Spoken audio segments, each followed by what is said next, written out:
ජේසු පිහිටයි. සුබ දවසක් ඔබ සියලු දෙනාටම.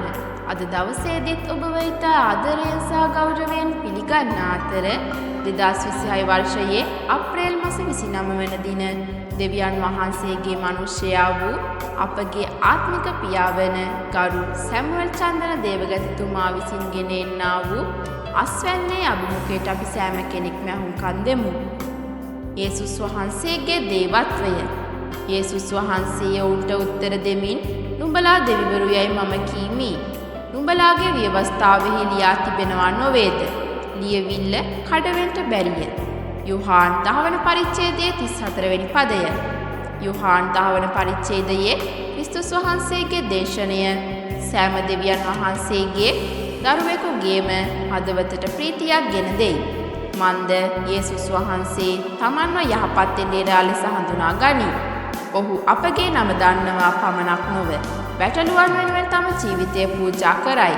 ඔහුගේ වචන අපගේ ආත්මයන් ප්‍රීතිමත් කරන අතර ඒවා ඔහුගේ කාලයේ පරිසවරුන්ට මහත් කැළඹීමක් ඇති කළේය. සමහරු ඔහුව උමතු සහ යක්ෂාවේශ වූ අයෙකු ලෙස ලේබල් කළේ ඔහු දෙවියන් වහන්සේව තම පියා ලෙස හැඳින්වූ නිසා වන අතර තවත් සමහරු තර්ක කළේ ඔහු යක්ෂාවේශ වුවහොත් අන්ධයන්ගේ ඇස් විවෘත කළ නොහැකි බවයි. ක්‍රිස්තුස් වහන්සේගේ චුම්බක පෞරුෂය, ඔහුගේ මෙසියානු ප්‍රකාශ සහ ඔහුගේ බලවත් ප්‍රතිහාරයන් යුදෙව් නායකයින්ට ඔහුගෙන් තවදුරටත් ප්‍රශ්න කිරීමට සහ ඔහු තමයියි කියාගත් තැනැත්තා බවට සාක්ෂි ඉල්ලා සිටීමට බල කළේය. ඔහු සිදු කළ බලවත් ප්‍රතිහාරයන් ඔහුගේ මෙසියානු ප්‍රකාශ සත්‍යාපනය කළ අනාවැකිමය ශුද්ධ ලියවිලි හරහා දෙවියන් වහන්සේගේ වචනයේ ඉටුවීමක් බව යේසුස් පෙන්වා දුන්සේක. නමුත් මම සහ පියාණන් එක්කෙනෙක් යයි පවසමින් යේසුස් අවසන් කළ විට එම ප්‍රකාශය යේසුස් වහන්සේ දෙවියන් වහන්සේ හා සමාන කළ නිසා ඔහුට එරෙහිව ඔවුන්ගේ සතුරුකම පුපුරා ගියේය. යේසුස් වහන්සේ දෙවියන් වහන්සේ මා එවූ බව පමණක් පැවසීම නොවේ. නමුත් උන්වහන්සේ දෙවියන් වහන්සේ පියාණන් සමග එක් වූ අතර ස්වභාවයෙන්, චරිතයෙන්, කැමැත්තෙන්, අධිකාරියෙන් සහ බලයෙන් උන්වහන්සේ හා සමාන විය. ක්‍රිස්තුස් වහන්සේට විරුද්ධව ඔවුන්ගේ කෝපය ඇති වූයේ උන්වහන්සේගේ යහපත් ක්‍රියා නිසා නොව අපහාස කිරීම නිසාය. මන්ද මිනිසෙකු වූ උන්වහන්සේ දෙවියන් වහන්සේ බවට පත් වූ බැවිනි. මේ අවස්ථාවේදී යේසුස් වහන්සේ ඔවුන්ගෙන් දක්ෂ රබ්බිවරුන්ගේ ශෛලියට අනුව ප්‍රශ්නයක් ඇසූසේක. ඔබේ නීතියේ ලියා නැද්ද?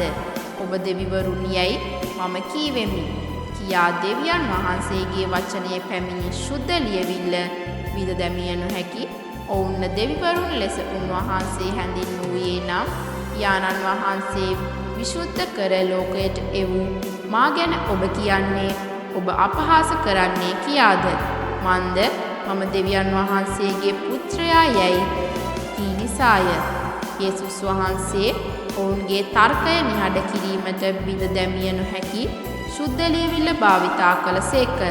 දෙවියන් වහන්සේගේ වචනය මිනිසාගේ දෝෂය සහිත චින්තනයට පටහැනි වන විට එය පසෙකට දැමිය නොහැකි අතර උගත් රබ්බිවරයෙකු මෙන් යේසුස් වහන්සේ තමන් කෙරෙහි ඔවුන්ගේ ආකල්පයට අභියෝග කළසේක.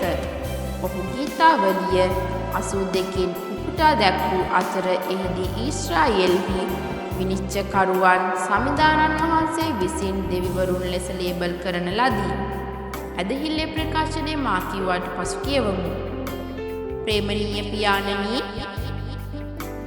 සුභාරංචියේ සුවිශේෂත්වය විශ්වාස නොකරන අය කොතරම් සිටීද? මාගේ පාපය, ධර්මිෂ්ඨකම සහ විනිශ්චය පිළිබඳව මට අවබෝධ කිරීමට ඔබගේ ශුද්ධාත්මයාණන් නෙවීම ගැන ඔබට ස්තුතියි. යේසුස් වහන්සේ කෙරෙහි ඇදහිල්ලෙන් මා අන්ධකාරයේ රාජ්‍යයෙන් ඔබගේ ආදරණීය පුත්‍රයාගේ රාජ්‍යයට මාරු කිරීම ගැන ඔබට ස්තුතියි.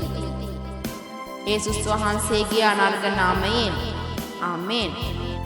අද දවසේදීත් මේ දේව වචනය ඔබ සැමගේ ජීවිතවලට ආශිර්වාදයක්ම වේවා. ජේසු පිහිටයි.